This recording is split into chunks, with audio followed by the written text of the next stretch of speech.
नमस्कार दोस्तों, कैसे हैं आप। मैं आशीष दांगी आपका स्वागत करता हूं इस नई वीडियो में। आज हम आपको कुछ इन्फॉर्मेशन देने जा रहे हैं related to the stock market, जो कि अभी तक हमने ऑब्ज़र्व नहीं की थी। अब हमने इसको ऑब्ज़र्व कर लिया है तो सोचा इस पर एक वीडियो बनाई जाए ताकि हम वो भूल दोबारा ना करें। देखिए क्या होता है, जब भी कोई राष्ट्रीय लेवल पर, ग्लोबल लेवल पर कोई बैड न्यूज़ आती है, आर्थिक मंदी आती है या ग्लोबल क्रैशेस आते हैं, जब मार्केट में बहुत ज़्यादा क्रैश होता है, मार्केट गिरावट आती है, फॉल करता है, तब उसका इम्पैक्ट हमारे इंडियन स्टॉक मार्केट पर भी पड़ता है और वो हमें देखने को मिलता भी है। लेकिन हमारे जो इंडियन ऑपरेटर्स होते हैं वो मार्केट को ऊपर से नीचे तक धड़ाम से नहीं गिराते हैं। वो सीधा अपने एक अलग ही अंदाज में मार्केट को गैप डाउन ओपनिंग देते हैं और अलग ही अंदाज में चलाते हैं। उनका माइंडसेट ही अलग होता है।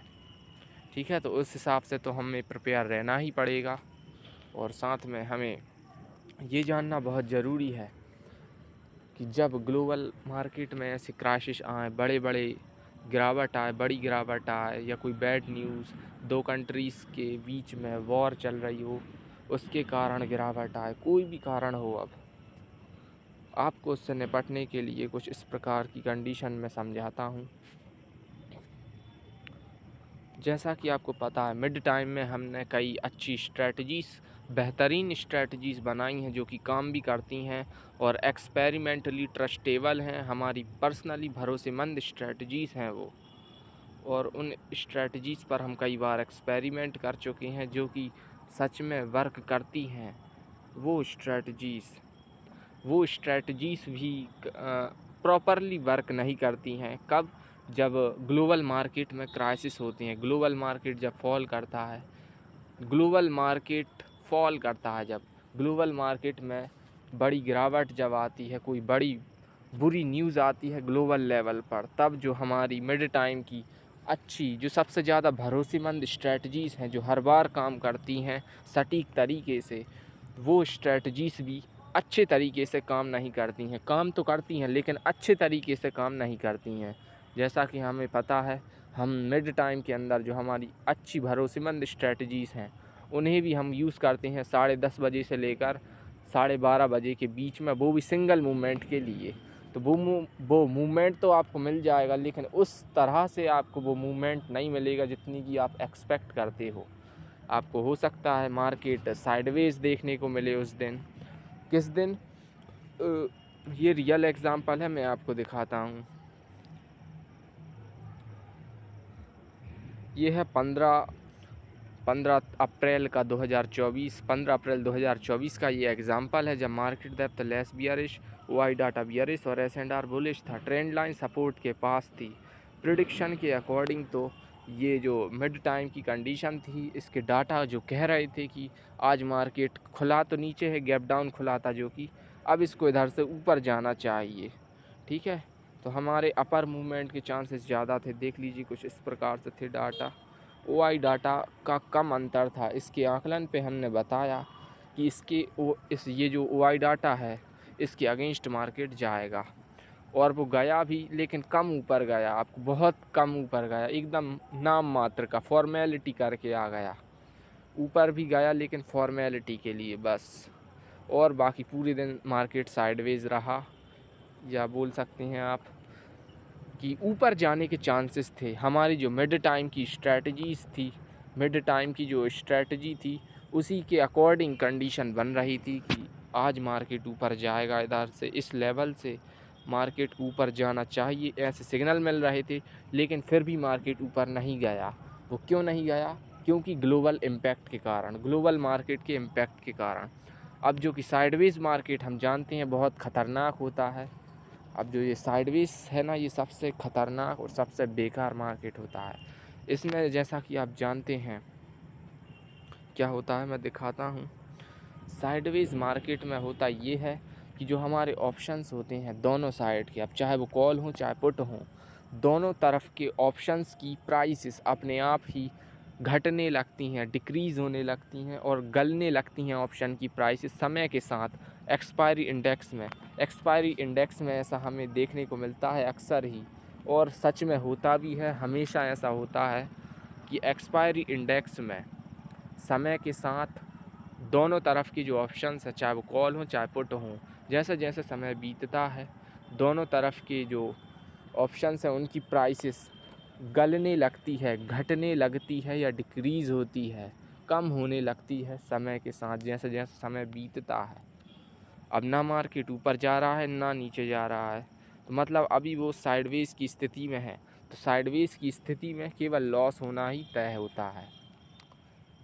हमारे जो इंडियन ऑपरेटर्स हैं वो हमें चाहते हैं, वो एक तरीके से हमें मौका नहीं देते इस मार्केट में राइड करने का। जैसा कि यूएस के मार्केट में हमें देखने को मिला, वो ऊपर से नीचे तक गिरा, आराम से धड़ाम धड़ाम से गिरा नीचे। लेकिन हमारा इंडियन मार्केट खुला ही गैप डाउन, डायरेक्ट नीचे से खुला, उसने गैप डाउन ओपनिंग दी तो वो पहले से ही नीचे था। और जब था तो मिड टाइम की स्ट्रेटजीज़ के अनुसार, मिड टाइम की जो हमारी स्ट्रेटजीज़ है उसके अकॉर्डिंग मार्केट के जो इंडिकेट थे, मार्केट इशारा कर रहा था ऊपर जाने की तरफ, वो भरोसेमंद स्ट्रेटजी का इशारा काफ़ी स्ट्रॉन्ग था। अगर ग्लोबल इम्पैक्ट नहीं होता तो इधर से मार्केट ज़रूर ऊपर जाता, लेकिन ग्लोबल मार्केट की बड़ी गिरावट के चलते उसका इम्पैक्ट हमारे मार्केट पे भी आया और उसके कारण हमारा मार्केट ऊपर नहीं जा पाया और यहाँ पर साइडवेज हो गया, और इसमें हमें लॉस भी हुआ लगभग 5000 का, जबकि ये सपोर्ट पर भी था, है ना, फिर भी ऊपर नहीं जा पाया।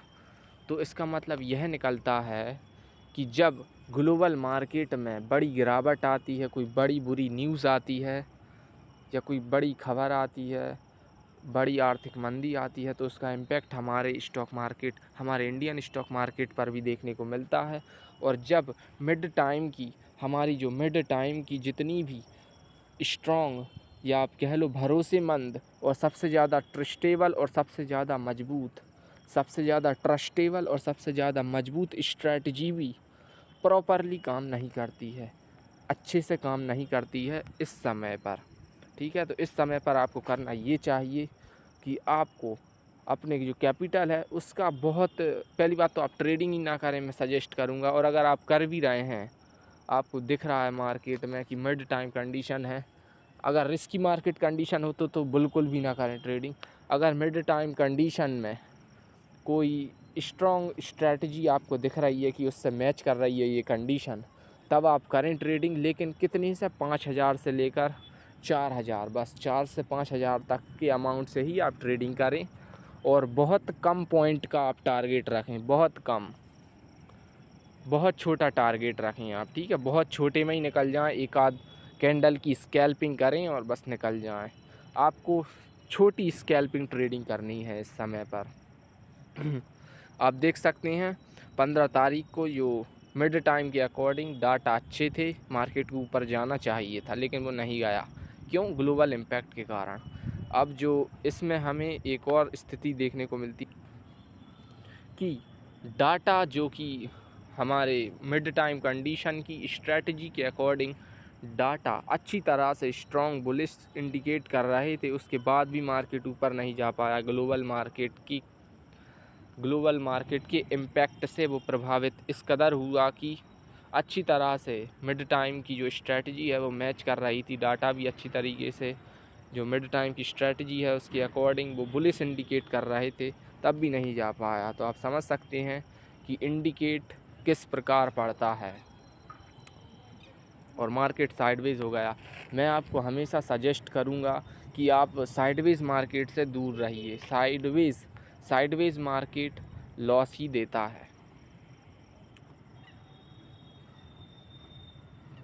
अब तीन चुनौतियों का सामना हमें करना पड़ता है जब ग्लोबली तौर पर, मतलब ग्लोबल आर्थिक मंदी या गिरावट या कोई बुरी खबर या कोई बड़ी बुरी खबर आती है, जब ग्लोबल तौर पर, राष्ट्रीय तौर पर जब ग्लोबल इंडेक्सेस में बड़ी गिरावट आती है, तब हमें इन 3 चुनौतियों का सामना करना पड़ता है। पहली बात तो डायरेक्शन का डर होता है हमें, डायरेक्शन फियर, और स्लो मूव ट्रेंड लाइन, मतलब कहीं ट्रेंड लाइन बहुत धीरे धीरे मूव ना करे, हमारे समय को भी वेस्ट करे, मतलब हमारे समय को बर्बाद करे। और ऑप्शन के प्राइसेस भी गलते हैं, जब कि हम एक्सपायरी इंडेक्स में जब हम ट्रेडिंग करते हैं ना, जब तो ऑप्शंस के प्राइसेस गलते हैं, उस बात का भी हमें डर होता है ना।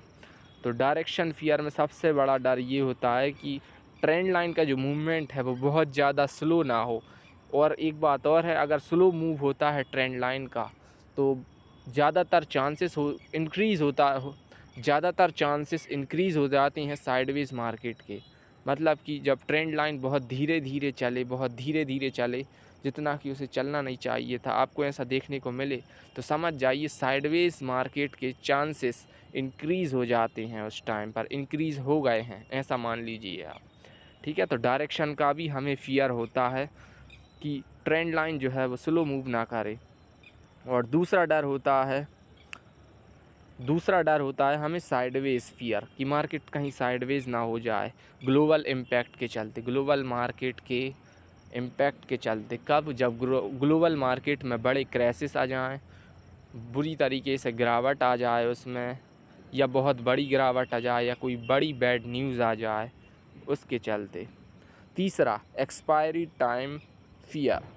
हमें तीसरा जो डर होता है वो होता है एक्सपायरी का, कि मार्केट में कहीं जो एक्सपायरी है उसके चलते ऑप्शंस के प्राइस डिक्रीज़ ना हो जाएं, उस बात का भी हमको फ़ियर होता है। तो हमने देखा हमें 3 चुनौतियों का सामना करना पड़ा।